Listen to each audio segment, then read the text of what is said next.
Georgia.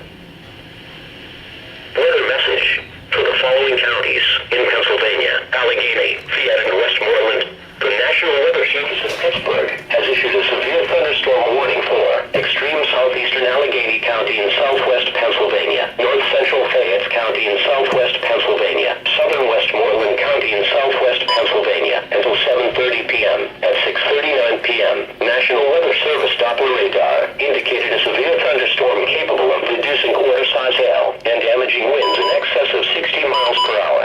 This storm was located near New Stanton, moving southeast at 15 miles per hour.